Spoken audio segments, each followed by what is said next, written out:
नमो बुद्धाय। जय भीम।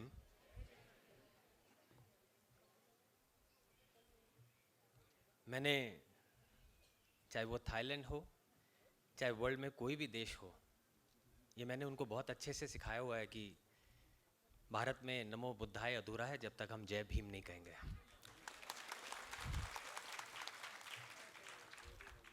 इसीलिए आपने देखा नमो बुद्धाय उन्होंने धीरे से बोला, लेकिन जय भीम उनका काफ़ी आवाज़ ऊंची थी। वनरेबल महासंघ भीमराव जी अंबेडकर, नितिन गजभिये, पीएस खोबरागड़े जी, चंद्रबोधि पाटिल जी, प्रवीण निखाड़े जी और जितने भी मेरे मित्र बैठे हैं, उन सबको मैं बहुत बहुत धन्यवाद देता हूँ इतना अच्छा कार्यक्रम आयोजित करने के लिए। और सबसे बड़े धन्यवाद के पात्र आप सभी हैं। अगर आप नहीं हैं तो हम भी नहीं हैं, तो आपको सबसे ज़्यादा धन्यवाद।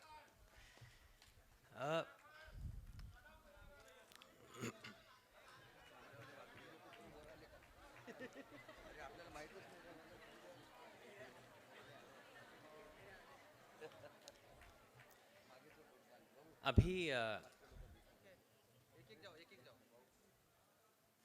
ये भिखुनी जी ने जो बातें कही वो काफ़ी मेरे दिल को छुई हैं,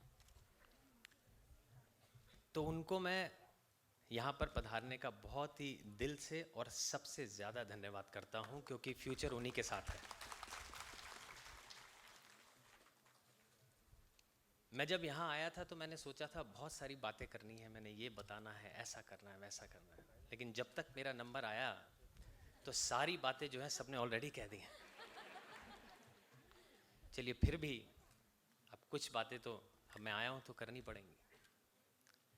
देखिए, मेरी जर्नी जो है, मैं पला बड़ा तो हिंदू परिवार में, बहुत पढ़ा, और मैंने श्रीलंका में एक फिल्म की, बहुत मुश्किल से वो रोल मिला, कड़ी मेहनत करनी पड़ी। श्री सिद्धार्थ गौतम उसका नाम था, और मुझे कहा गया कि ये भगवान बुद्ध का रोल है, सिद्धार्थ जो बुद्ध बने थे। मैंने कहा अच्छा ठीक है। जो प्रोड्यूसर डायरेक्टर मेरे पास अलग से आए और पूछे कि आप शराब या सिगरेट का सेवन तो नहीं करते, आपकी कोई ज़्यादा गर्लफ्रेंड्स तो नहीं है, पूछने लगे पार्टी वार्टी ज़्यादा तो नहीं करते। मैंने कहा आप मेरे से कोई किरदार निभाने की बात कर रहे हैं और ये कैसे क्वेश्चन पूछ रहे हैं। वो कहते मैं श्रीलंका से हूँ, ये किरदार एक किरदार नहीं है, बहुत बड़ी चीज़ है जो अभी आप नहीं जान रहे, लेकिन आगे आकर जानेंगे।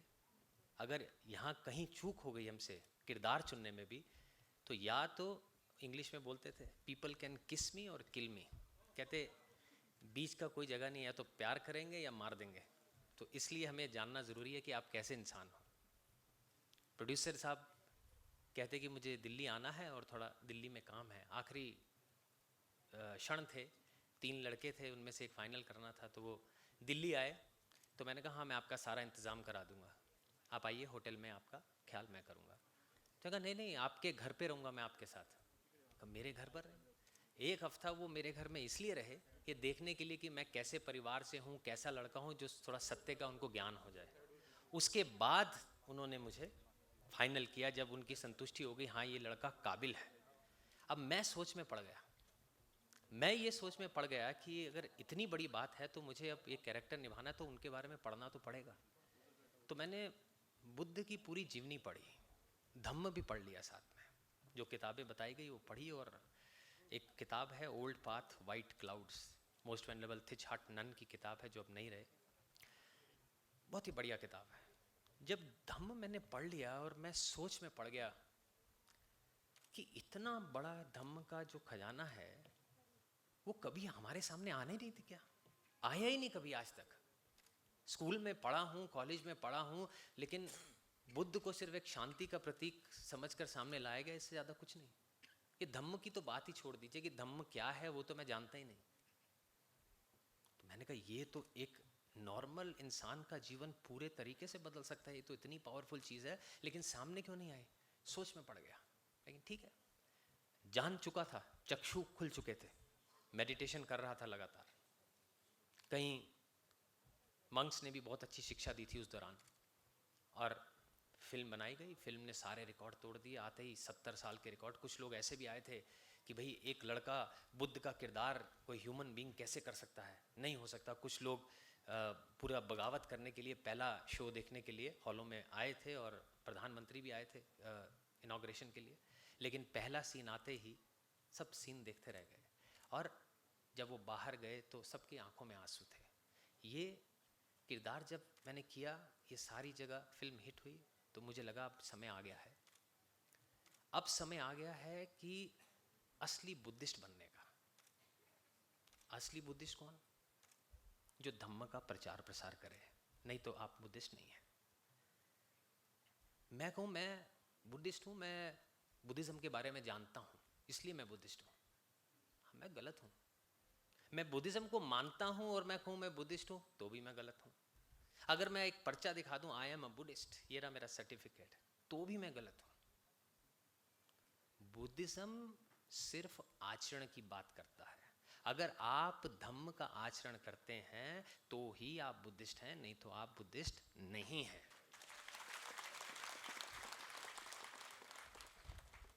बात आगे बढ़ती है, प्रचार प्रसार शुरू होता है, और श्रीलंका के संघ नायक, सभी लोग बड़ा प्यार दे रहे थे।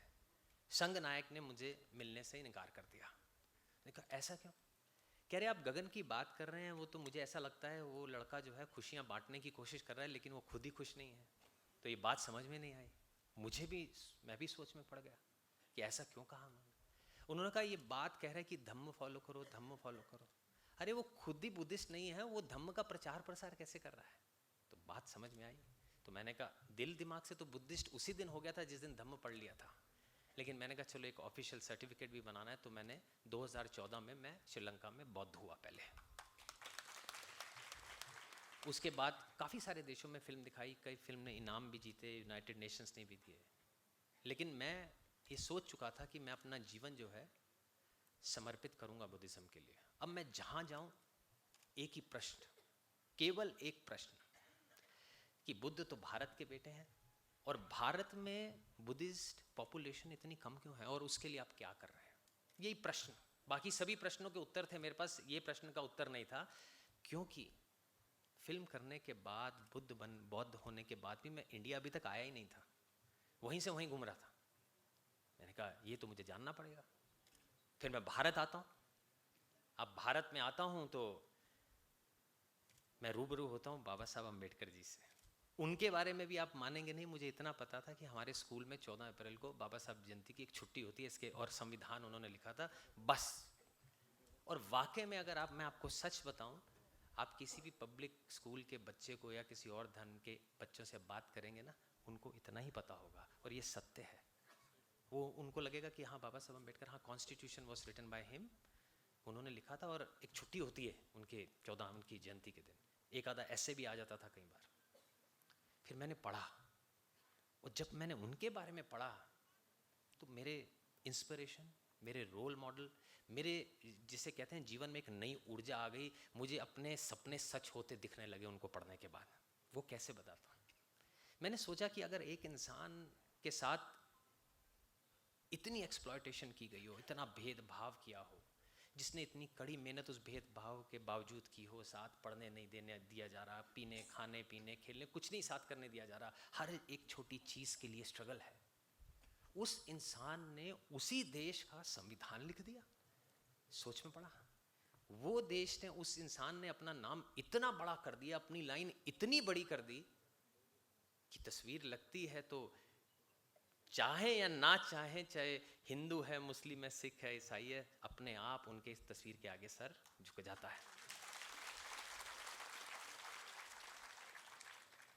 तो अब मैंने पढ़ा, उनका एक सपना था बौद्धमय भारत का। तो मैंने कहा ठीक है, अब बौद्धमय भारत की ही बात करते हैं। तो मैंने सोचा कि अब आगे कैसे बढ़ा जाए। जब बढ़ा आगे, थोड़ा जाना बुद्धिस्ट लोगों के बीच में गया, थोड़ा जान पहचान की कि भी कैसे क्या चीज़ हो रही है। और मैंने क्या पाया कि क्यों बुद्धिज़्म बड़ा नहीं है। वो बड़ा इसीलिए नहीं है, उसका कारण कोई और नहीं है। मैंने ध्यान से देखा और मुझे समझ में आया वो ना बढ़ने का कारण हम सभी ही हैं। हम ही कारण है कि आज बुद्धिज्म बड़ा नहीं हुआ, क्योंकि हम ही नहीं चाहते कि बुद्धिज्म बढ़े। सच कहें, क्योंकि हम इग्नोरेंस में जी रहे हैं, माइंडफुली नहीं है कि हम क्या कर रहे हैं। एक दूसरे की बुराई जब हम करते हैं, बुद्धिज्म की बुराई करते हैं बाहर के लोगों को सामने, अपने लोगों के सामने, एक जो आगे बढ़ रहा है उसकी टांग खींचने की बात करते हैं, तो हमें लगता है अरे वाह, हो गया ना उसका प्रोग्राम खराब, कर दिया उसका प्रोग्राम खराब, वो अच्छा आदमी नहीं है। उसका नुकसान नहीं किया आपने, ना ही अपना किया। नुकसान किसका किया? आपने बुद्धिज्म का नुकसान कर दिया। जाना सभी ने उसी चोटी पर है, लेकिन एक दूसरे की टांग खींच रहे हैं। मैं म्यांमार में गया, वहां पर एक पेंटिंग थी, एक जैसी दो पेंटिंग्स एक ही कलाकार ने बनाई और उसे सर्वश्रेष्ठ पेंटिंग का इनाम दिया गया। मैंने देखा कि ऐसा क्या है। मैंने देखा उस पेंटिंग में बहुत सारे लोग थे और उस एक पेड़ पर फल लगे थे। अब उन्होंने कहा कि आप एक ग्रुप को कहा जो ज़्यादा फल लाएगा हम उसको इनाम देंगे एक इंसान को। अब उसमें एक जो पेंटिंग थी उसमें ऐसा था कि एक आदमी चढ़ रहा है तो उसकी वो ब्रांच काट रहा है, वो गिर रहा है नीचे। वो दूसरा चढ़ रहा है तो उसकी दूसरी टहनी काट रहा है, वो भी नीचे गिर रहा है। हालत ये हो गई कि सारे कोई टहनी काट नहीं पाए, नीचे गिरे हुए हैं और सारे आम जो है वहीं के वहीं लगे हुए हैं। और दूसरा ये था, एक दूसरे को कोई कंधा दे रहा है, वो ऊपर गया, उसने लाया किया और ढेर सारे आम इकट्ठे कर चुका है। तो मैंने कहते कि ये बहुत कुछ पेंटिंग सिखाती है दोनों आपस में। ये पेंटिंग मैंने आपसे इसलिए आज बात की है कि हमारी भी वही हालत है, हम टहनियाँ काट रहे हैं। अगर एक दूसरे को कंधा दे के हाथ से हाथ मिलाकर आगे बढ़ेंगे तो भारत को बौद्धमय होने से कोई रोक नहीं सकता, इतनी ताकत है। हम ट्रेडिशनों में भी कई बार फंस गए हैं। बुजुर्गों की बात करते हैं, जवानों की बात करते हैं। मैं जब थाईलैंड में रॉयल मोनेस्ट्री में ऑर्डिनेट किया तो मैंने सोच लिया कि वहाँ पर एक क्रिमेशन ग्राउंड भी है, शमशान भी साथ ही उसी मोनेस्ट्री में है। तो मेरा ये नियम है, 5 मिनट के लिए मैं वहाँ ज़रूर जाता हूँ। जितना आप शमशान में जाके सीखते हैं ना, उतना आप विहार में भी नहीं सीखते हैं। अब आप सोच लीजिए, जब आप शमशान में जाते हैं, एक डेड बॉडी आपके सामने होती है ना, तो वो जो 5 मिनट होते हैं ना, उस समय आपके दिमाग में यही चल रहा होता है, यार एक दिन तो मैं भी ऐसे चला जाऊंगा, कोई थोड़े अच्छे कर्म कर लूँ, कुछ अच्छा कर लूँ। सोच में पड़ता है, आदमी अपने आप से बात कर रहा होता है उस समय कि मैं भी एक दिन ऐसा जाने वाला हूँ। जब 5 मिनट हैं, वो आपको विजडम देते हैं, आपकी बुद्धि को स्ट्रॉन्ग करते हैं कि सही राह पर चलना है। इसलिए शमशान में भी जाना ज़रूरी है, उससे डरने की ज़रूरत नहीं है, वो सच्चाई जीवन की वही है। 84,000 मूर्तियों की बात कर रहे थे। मुझे लगा कि मैं कैलकुलेट कर रहा था कि पता नहीं मुझे कितना समय लगेगा, अगर एक महीने में 100 मूर्ति बांटूं या 500 बांटूं, 1000 बांटूं। तो मैं कैलकुलेट कर रहा था, पता नहीं 20-25 साल मेरी कैलकुलेशन में आ रहे थे। कोई बात नहीं, करना है, देखते हैं क्या होता है। मैं थाईलैंड जब गया, पहले 4-5 दिन कुछ 20-30-40 मूर्तियाँ आई छोटे साइज़ की। सब लोग एक जिसे कहते हैं ना कि ऑब्लाइज किया मुझे कि एक लड़का आया, एक्टर है, एक्टर होकर इसने श्रामनेर बनाया है, अपने बाल कटवा दिए, आईब्रोज करा दिए, इसको हमें रिस्पेक्ट करना चाहिए, इंडिया के लिए कुछ कर रहा है। बात दूर तक फैली। अचानक से एक हफ्ते के बाद मैं देखता हूँ कि 100 लोग लाइन कतार में खड़े हुए हैं कि हमारे से एक बुद्ध की स्टैचू ले ले। 10 दिन बीतते हैं तो ये कंडीशन आ जाती है कि हर एक आदमी 20, 50, 30, 60, 50 साल से पूजा कर रहे हैं, घर की मूर्तियाँ, ये मूर्तियाँ इकट्ठी, अपनी सारी मूर्तियाँ वहाँ पर लाना शुरू कर देते हैं। हमारे पास जगह ही नहीं है, वो मूर्तियों को रखेंगे कहाँ। तो बहुत बूढ़े आदमी, बूढ़ी औरतें जो 10-15 किलो वजन उठा ही नहीं सकते, वो भी कांपते हुए हाथों से मूर्तियाँ लेके आ रहे हैं और ये कह रहे थे कि कुछ भी करो, जो धम्म बुद्ध ने हमें दिया है, आपके बेटे ने, भारत के बेटे में, आज अगर वहाँ पर वापस अगर हमारी मूर्ति देने से बुद्धिज्म आ सकता है तो हमारी सारी मूर्तियाँ ले लो, आप बुद्धिज्म ले आओ। सारी मूर्तियाँ अब आने लगी। करते करते ये पोजीशन होगी, रोज 500 आदमी आने लगा। अब 500 मतलब एक भी मूर्ति लाएगा तो 500 मूर्ति हो गई। कितना बड़ा भी टेम्पल हो, कहाँ रखेंगे। मुझे भी नहीं पता कि आज मेरे पास 20,000 मूर्तियाँ कि 25,000 मूर्तियाँ हैं। इतनी मूर्तियाँ मेरे पास वहाँ पर आ चुकी हैं, छोटे साइज़ की हैं। मैं टेंशन में था कि विहार की मूर्तियाँ भी चाहिए। तो पहले दिन जब 2 मूर्तियाँ आई तो मैं बड़ा खुश था। अचानक से एक महासंघ में एक टेम्पल से वो लोग आए और उन्होंने मुझे कहा कि बनते, हमें बहुत अच्छा लगा और हमारी तरफ से 40 बड़ी मूर्तियाँ हम आपको देते हैं। तो एक 2 ट्रक के ट्रक जो है 40 मूर्तियाँ वहाँ पर इकट्ठी हो गई, एक सम 6-6 फीट की बड़ी ब्रास की मूर्तियाँ। अब अगले दिन ट्रक आने लगे, कोई 4 मूर्ति, कोई 5 मूर्ति बड़ी, कोई 10 मूर्ति बड़ी। अब जो विहार है वहाँ कदम रखना मुश्किल हो गया, मूर्तियाँ ही मूर्तियाँ दिखती हैं और कुछ दिखता ही नहीं वहाँ पर, चाहे अंदर चाहे चाहे बाहर जाओ, मूर्तियों की हालत है। अब मैं बात ऐसे करते करते थाईलैंड के राजा तक पहुँच गई। उनको कहा किसी ने कि एक लड़का आया है भारत से और रिवाइवल ऑफ बुद्धिज़्म जो बाबा साहब का सपना था एक 1956 में जो उन्होंने किया था, उसे बढ़ाने के लिए एक लड़का आया है। तो राजा और रानी को जब ऐसा पता चला, ये सत्य है, सबसे पहले राजा और रानी दोनों ने अपने रिप्रेजेंटेटिव को भेजकर मुझे संगदान भेजा और आशीर्वाद भेजा। बात यहाँ तक नहीं रुकी, उनके प्रधानमंत्री को पता चला, उनके सेक्रेटरी अपने परिवार के साथ आए और मुझे आश्वासन दिया कि आपको जितनी भी मूर्तियाँ चाहिए हम आपको देंगे, आप टेंशन मत लो, अगर रिवाइवल में कोई कमी आए तो आप हमें बताइए। मैंने कहा फिलहाल मेरी टेंशन ये है मूर्तियाँ भारत जाएंगी कैसे। इतनी सारी मूर्तियाँ लेकर जाने का मतलब है कि लाखों करोड़ों रुपया लग जाना उसको यहाँ तक लाने में, कंटेनरों में। तो कहते इतनी कोई बड़ी बात नहीं है, अगर आप चाहेंगे तो हम एयर फोर्स के विंग कमांडर को बुलाएंगे, एक जहाज जो है मूर्तियों का, एक जहाज उड़ाकर केवल मूर्तियों का भारत में लेके जाएंगे। और ये बात सत्य है, ये मुझ पर निर्भर है कि मैं उनको कहूँ जहाज चाहिए तो जहाज भी लेकर आएंगे। ये सारी बातें मैं आपको किस लिए बता रहा हूँ जानते हैं? ये वो देश के लोग हैं जिनके पास धम्म कभी था ही नहीं। जिसको धम्म किसने दिया? भारत ने दिया, हमने दिया, हमारे बुद्ध ने दिया। और आज उनकी हालत है, अपनी जान छिड़कने के लिए वो तैयार हैं। और अब हमें अपने आप को देखना है, हम क्या कर रहे हैं, बहुत ज़रूरी है हम क्या कर रहे हैं। हम तो लेने के लिए तैयार हैं हमेशा, अरे मुझे मूर्ति दे दो, मैं भी मांग रहा हूँ उनसे, मुझे बिहार चाहिए, मेरी मदद करो, ये चाहिए वो चाहिए। वो दिन कब आएगा हमारा? मैं वो दिन देखना चाहता हूँ जब हम उन्हें कहें कि हमसे क्या लोगे, हम देते हैं आपको। ये हम बुद्धिस्ट हैं। आप लोगों को अगर सच में आप बाबा साहब से प्यार करते हैं ना, अगर आप सच में कुछ करना चाहते हैं कि बौद्धमय भारत हो, सच में दिल से चाहते हैं, तो आपको आगे बढ़कर आना ही होगा, एकता के साथ काम करना ही होगा। अगर हम अलग अलग ऑर्गेनाइजेशनों में काम करेंगे, अलग अलग तरीक़ों में काम करेंगे, तो आगे बढ़ ही नहीं पाएंगे, कोई चांस नहीं है आगे बढ़ने का। एक साथ मिलकर आगे बढ़ना है, वो बहुत ज़्यादा ज़रूरी है। एकता में बल है, ये तो सभी को, सब लोग जानते हैं। जब बाबा साहब की बात करते हैं ना, तो सभी के लिए एक है, हमारे बाबा साहब, ये हमारे बाबा साहब हैं, हम अपनी जान दे देंगे। जब कार्यक्रम होता है तो आज ये गगन मलिक का कार्यक्रम है, भाई मेरा कार्यक्रम नहीं है ये कार्यक्रम बुद्धिज्म का है, धम्म का कार्यक्रम है ये। इतने सारे लोग जो कार्यक्रम करते हैं, तो आप ये भूल जाइए कि आपका कार्यक्रम है। जब आप कोई कार्यक्रम लेते हैं तो आप अपना उल्लू सीधा करने के लिए, अगर आप कार्यक्रम करना चाहते हैं तो आज से कार्यक्रम करना बंद कर दीजिए।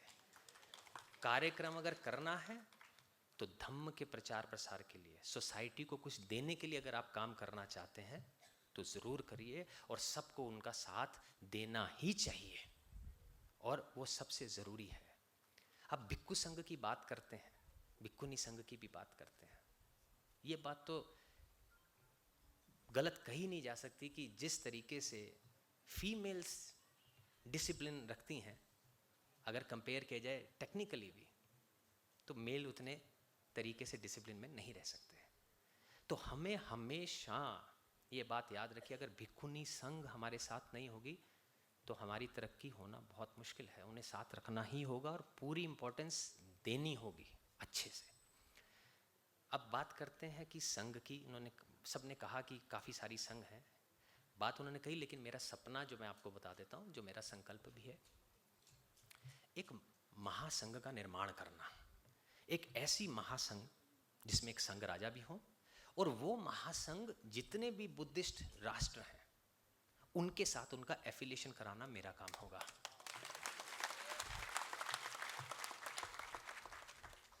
उस महासंघ में सिर्फ लर्नड मंक जो काबिल हैं, किसी भी रूप से जो काबिल हैं, जो हम आपस में एक तरीके से हमें डिसाइड करना होगा मिलजुल के, एक बड़ी सी महासंघ जिसमें हर स्टेट के हर कॉर्नर से भारत के एक अच्छे भिक्षु को बुलाकर साथ में जोड़ना, ताकि जब बाहर के लोग बहुत मदद करना चाहते हैं, आज पूरा थाईलैंड तन मन और धन से हमारे साथ है।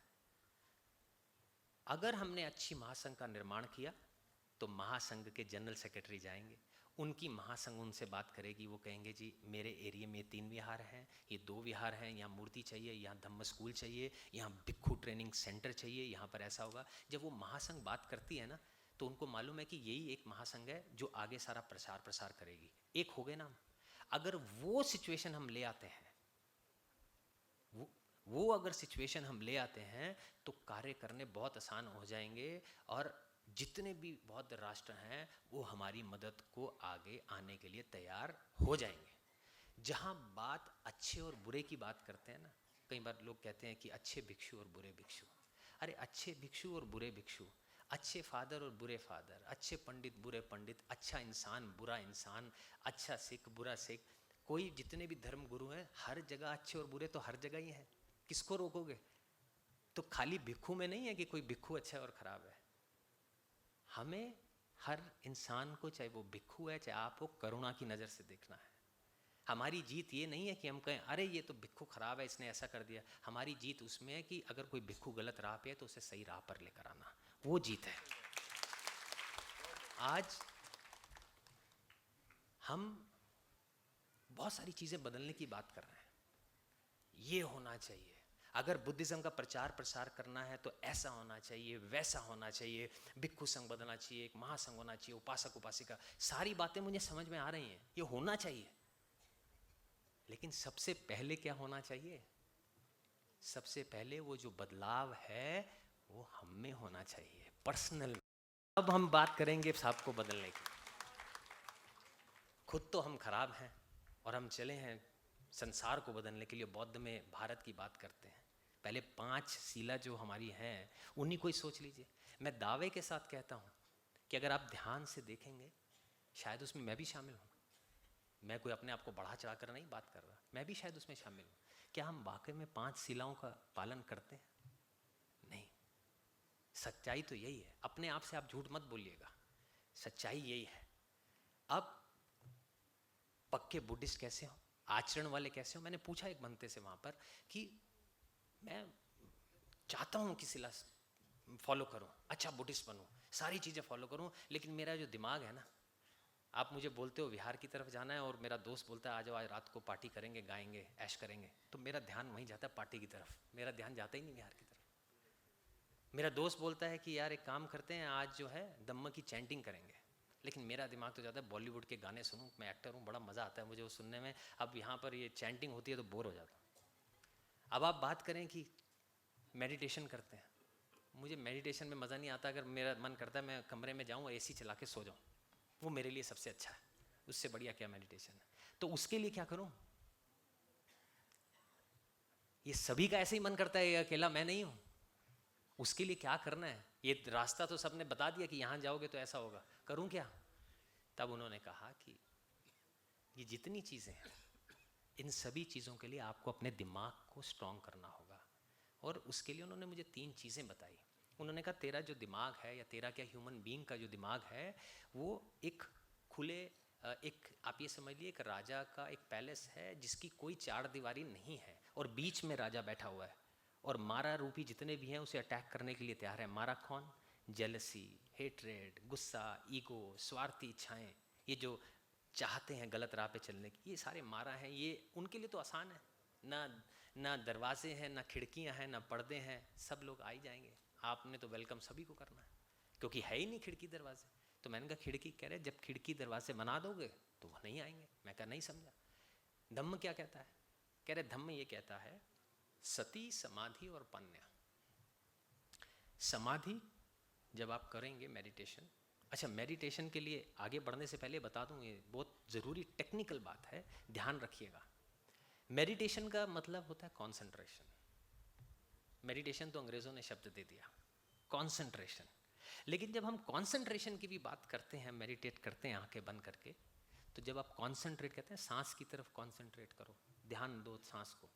लेकिन जब कॉन्सेंट्रेट करेंगे तो कॉन्सेंट्रेशन तो यूं भंग हो जाती है। मैं आंखें बंद करके बैठा हूँ, एक जोर से कोई साउंड करो, एकदम से मुझे लगा अरे ये क्या हुआ। कॉन्सेंट्रेशन टूटती है, ऑब्जर्वेशन नहीं टूटती। जो भी जब आप मेडिटेशन में बैठते हैं ऑब्जर्व करना सीखिए। जो भी हो रहा है उसको देखते रहिए। कोई दरवाज़ा खटकाता है तो आंखें बंद के ध्यान में दरवाज़ा खटका। कोई गाड़ी गई, हाँ गाड़ी गई। ऑब्जर्व करिए जो जो हो रहा है। धीरे धीरे आप उस स्थिति पे पहुंचेंगे जब आप अपने चित्त को कंट्रोल करना सीख लेंगे। जब वो सिचुएशन आएगी तो आप सती की ओर बढ़ेंगे, माइंडफुलनेस। कोई भी काम कर रहे होंगे तो आप अलर्ट होंगे। अगर आपको कोई बोले, कोई फिसलने वाली, कोई कई बार हम चल रहे होते हैं ना, वो चिकनी मिट्टी पे चल रहे हों तो कहते हैं अरे ध्यान से ज़रा, बारिश में फिसल जाएगा। कैसे चलते हैं हम? मजाल है हम गिर जाएं, एकदम सतर्क होके। तो जब आप लगातार समाधि करते हैं तो वो अवेयरनेस आ जाती है। जीवन में वैसा करना शुरू कर देते हैं। आप कोई भी कदम उठा रहे होंगे तो ध्यान रहेगा कि ये गलत ना ले लो कहीं। जब आप ये दो चीज़ करते हैं तो आपकी बुद्धि बढ़ती है, आपका विजडम बढ़ जाता है। जब विजडम पीक पर आता है तो आप समझ लिए आप धम्म की सही राह पर चलने शुरू हो गए। आपने दीवारें खड़ी कर दी। ये तीन चीज़ ऐसी हैं, जितनी लगातार प्रैक्टिस करते जाओगे दीवारें खड़ी होती जाएगी, ऊंची होती जाएगी, फिर कोई मारा अंदर नहीं आ सकता। ये ही एक तरीका है धम्म का, और दूसरा कोई तरीका नहीं है। आचरण यही है। लेकिन समय कहाँ है? समय नहीं है हमारे पास। और वैसे किसी को पूछ लो तो क्या कर रहे हो यार, वो कह रहे टाइम पास कर रहे हैं। समय अपने लिए निकालना होगा तो ही बात आगे बढ़ेगी, दूर तक जाएगी, नहीं तो कोई चांस नहीं है। किसी भी मौके पे आप याद रखिए, अब इतना बड़ा सपना था, बौद्ध में भारत की बात कर रहा हूँ, 1% पॉपुलेशन है, कैसे पूरा होगा? अरे मेरे सामने एक थाली पड़ी है खाने की, मेरा पेट में भूखा हूँ, अब मैं थाली को देखता रहूँगा तो मेरा पेट भरेगा क्या? अरे इतनी अच्छी थाली, अरे वाह वाह वाह वाह, इतनी खूबसूरत सब्जियाँ, इतनी टेस्टी सब्जी, देख लूँ और पेट भर जाए, कैसे भरेगा? जब तक खाऊंगा नहीं तो पेट भरेगा कैसे? वो खाना आज शुरू किया है, ये आह्वान है बौद्धमय भारत का। तो एक दिन तो पेट भरेगा। जब इरादे पक्के हों, दिमाग मजबूत हो, तो कोई फर्क नहीं पड़ता, कामयाबी आपके कदम चूमेगी। लेकिन एक बात ध्यान रखिए, अगर आपको मालूम है कि आप सही हैं तो आपको डरने की जरूरत नहीं है। डरते वो हैं जिनको मालूम होता है कि कहीं ना कहीं गलत है। मैंने एक छोटी सी कहानी बताई थी। बुद्ध एक बार जा रहे थे, अपना संग जाती है जैसे, तो 3 दिन का प्रवास करना था, बरसात का मौसम था, तो उन्होंने कहा कि 3 दिन रुकना पड़ेगा, बारिश है। आनंद को सबने बुलाया, हमारे घर में रहिए 3 दिन। बड़ी बात होती थी। आज तो मुझे दिखता ही नहीं है कि कोई किसी को घर बुलाए तो अरे भंते जी को घर में मत बुला लेगा, 3 दिन रुकेंगे तो परेशान हो जाएंगे। वो चैप्टर तो रहा नहीं आजकल, वो सीखना है। तो लोगों ने, सबने रखा। तो आनंद को एक बहुत ही खूबसूरत वेश्या ने कहा उस एरिया की, आप मेरे घर में रहिए 3 दिन। आनंद ने उसकी तरफ देखा, बहुत खूबसूरत थी। आनंद ने कहा कि मैं बुद्ध से पूछ कर बताता हूँ। वो हैरान हुई, आपको बुद्ध से क्या पूछने की ज़रूरत है, आप आइए, आप मेरे अतिथि हैं। तो कहते हैं नहीं, मुझे बताना पड़ेगा। वो जाते हैं बुद्ध के पास और बुद्ध को कहते हैं कि ऐसे ऐसे मुझे एक वेश्या ने कहा है 3 दिन के लिए, तो मैं क्या करूं? तो बुद्ध ने कहा तुम्हें क्या लगता है? कहते मुझे ठीक लगता है, तो रहिए। तो गए, और जैसे ही बुद्ध ने हाँ कहा, सारी संघ की आंख एकदम खुल गई कि ये क्या हुआ भाई, बुद्ध ने आनंद को एक वेश्या के घर में रहने के लिए कह दिया, ये तो गलत है। बुद्ध ने कहा 3 दिन की बात है, सत्य सामने आ जाएगा। वो चले गए। पहले दिन रुके तो सारे जासूस फैले हुए थे कि भाई अंदर हो क्या रहा है, जानने के लिए। और वहाँ देखते हैं कि रात को गाने की आवाज़ें आती हैं जिसमें आनंद और वो वेश्या गाना गा रहे थे। इकट्ठे। वो कहते अब तो आनंद खत्म, आज भिक्षु अब नहीं रहेंगे, अब ये तो आनंद जी तो गए। रात बीती, अब अगला दिन आ गया। अगले दिन भी रात को जासूस लगाए, सारे दिन लगाए, तो रात को देखा तो आनंद और वो वेश्या साथ में नाच रहे हैं। नाच कर रहे हैं, तो उन्होंने कहा अब तो भिक्षु ये क्या छोड़ेंगे, अब तो संघ भी इसे अब एक्सेप्ट नहीं करेगी, अब आनंद का काम समाप्त है संघ से। आखिरी दिन आ गया, एक दिन की बात थी, और तीसरे दिन देखा, जासूसों ने देखा तो वो गाना भी गा रहे हैं और नाच भी रहे हैं, बहुत अच्छे से झूम झूम के। उसने कहा कि अब तो कल की इंतज़ार करने की भी ज़रूरत नहीं है, ये तो अपने आप सब कुछ बोल दिया गया। चैप्टर क्लोज है। अगले दिन सुबह हुई, सब लोग आए बुद्ध के पास, तो सबकी नज़रें थी कि उनका क्या हुआ, जरा उनको तो देखें। ध्यान देख रहे थे कब आनंद निकलेंगे, कब आनंद निकलेंगे, अब क्या होगा, क्या होने वाला है, आएगा नहीं आएगा, नॉर्मल कपड़ों में आएंगे, कैसे आएंगे। दरवाज़ा खुलता है, आनंद बाहर निकलते हैं चिवर में, और उनके साथ जो वेश्या थी वो भिक्षुनी के रूप में उनके साथ बाहर निकलती है दोनों। अब वो दोनों बाहर आते हैं तो सब देखते रह जाते हैं। तो बुद्ध ने कहा ये आपका मन पापी है, उसका मन नहीं। आपके दिमाग में गलत है, आनंद के दिमाग में गलत नहीं था। अगर इरादा सच्चा है, दिमाग प्योर है, तो याद रखिए, याद रखिए आपको किसी से डरने की जरूरत नहीं है। इरादे पक्के होने चाहिए, बाकी और कुछ नहीं चाहिए। एक आखिरी चीज जाने से पहले, मैं जानता हूं समय की भी कमी है। मैं जब थाईलैंड में गया तो वहाँ एक प्रक्रिया है, सुबह नंगे पांव भिक्षा मांगने पात्र लेकर जाना होता है, 1-1.5 घंटे नाश्ता मांग के खाते हैं। मैं जब बाहर जाता हूँ तो मुझे लगा पता नहीं कोई रोड के ऊपर मार्केट में कौन आके मुझे खाना देगा, इसमें मैं थोड़ा हैरान था। मैं बाहर गया, पहले दिन एक कोई रास्ते में चल रहे थे, वो रुके, हाथ जोड़े, ज़मीन पर बैठे, चप्पल उतार के खाना दिया, हमने उनको ब्लेसिंग दिया, आगे बढ़े। करते करते ये पोजीशन हो गई, मुझे 2 लोगों को साथ में बुलाना पड़ा बैग लेकर। करते करते 2 दिन 3 दिन के बाद ये पोजीशन होगी, मेरे साथ 5 लोग चलते थे एक ट्रॉली लेकर, कि मैं 50 भिक्षुओं को खाना खिला सकता हूँ, 1 घंटे में मुझे उतना खाना दिया जाता था। एक समय ऐसा आ गया कि मुझे अपनी एक गाड़ी साथ लेके जानी पड़ी जिसके अंदर वो खाना रख सके, कि ताकि 100 भिक्षु खाएंगे 1 घंटे के अंदर, कि हम बाहर जाएं और लोग देने के लिए तैयार बैठे हैं। तो ये जो भावना है ना, हमारे जो भिक्षु संघ है ना, वो सबसे इम्पोर्टेंट है। अगर भिक्षु भिक्षुनी नहीं होंगे तो आपको धम्म का ज्ञान कौन देगा। उनकी प्रोटेक्शन, उनकी रक्षा, उनका साथ, उनका सपोर्ट हमारा फ़र्ज़ बनता है। तो हमेशा याद रखिए कि उनका ध्यान रखना हमारी ड्यूटी है। अगर वो नहीं तो हम भी नहीं। तो हम पुण्य कमाने की बात करते हैं, दान और पुण्य की। दान पुण्य में जानते हैं क्या अंतर होता है?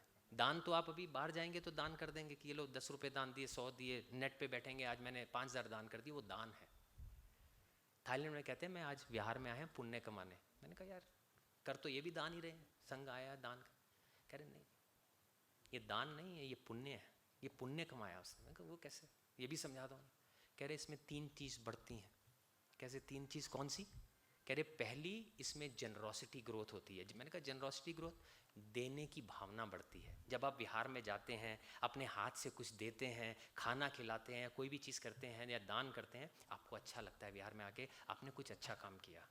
तो वो देने की भावना से जो खुशी मिलती है, तो उससे आपकी जनरोसिटी ग्रोथ होती है, आप बार बार आना चाहते हो। दूसरी, आपकी मॉरल ग्रोथ हो जाती है कि जब बिहार में जाते हैं, कपड़े अच्छे पहने हैं, तरीके से सब ढका हुआ है, ऊंचा नहीं बात कर रहे, गाली गलौच नहीं, आराम से चलना, सारी चीज़ों का ध्यान रखते हैं आप जब बिहार में जाते हैं।